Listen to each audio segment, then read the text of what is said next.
Hi there. I don't know if you can see this, but there is a big difference between these two cameras.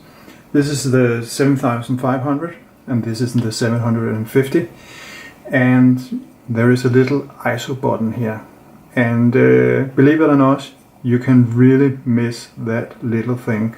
The thing is, when you work in the field and you basically hold your camera like this, and you have your right hand here, then the little thing that you have the ISO button up here means that you can control, if you push down this one, you can control the ISO using the main dial, you can control the shutter speed, and here on the front you can control the aperture.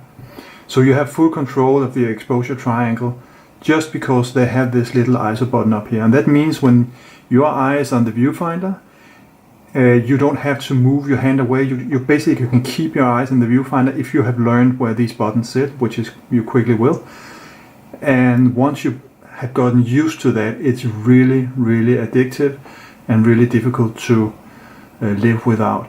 So when I ruined my 7500, there's another video about that, and went for the 750, I was a little bit sad to see that they have moved the ISO button down here, and I found myself chimping all the time, going back and forth, taking my eye away from the viewfinder, looking where is that the ISO button, adjusting the ISO, and then back and forth. Very, very, very annoying. You know how small things in life can make you very happy. Sid Vicious, isn't that, I don't know. But Sid Vicious, a YouTuber, wrote me and said that it's possible to make the record button the ISO button. Wow, that would save me a lot of time if that is the case. So let's have a look. I have to look it up in the manual, and let me see if I can zoom in here a little bit. If you go to the menu, open the menu here, and scroll down to the pencil menu, and then select F for controls, and go down to F9. Assign movie record button. Currently it's off, and here you have it's just showing you where the button is, very useful. And here you can see that I can choose ISO sensitivity. Ta-da! Then I'm moving out here. I'm going back to here. Let's see how it works. Here you can see, as I'm turning the dial here, I am changing the ISO as I see fit. And you can also see here, if I turn it here, I'm changing the ISO. If I do like this, you can see I'm changing the ISO. That is so great news. It will save me so much time, and in the field, maybe this will mean that I get the picture that I would otherwise have missed. So thank you, Sid Vicious. That was a great tip. An additional tip, we all like great tips, I guess.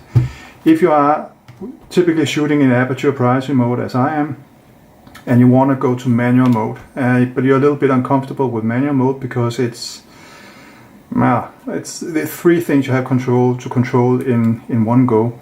What you can do, and this I will illustrate using my newly learned skill here with the ISO sensitivity, is on the back side. Let me just show it like this. The main dial here changes the ISO, but the front dial you can change. If you turn that one, you can change the auto ISO sensitivity on and off. And if you put that to on, that means the camera will, no matter what aperture and shutter speed you set, the camera will try to find an ISO so that the picture makes meaning. And to me that makes a big difference. And I have actually found that after I learned this, I have moved more and more to manual mode compared to aperture mode.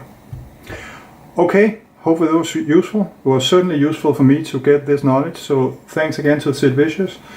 As always, happy shooting. Take care. Bye bye.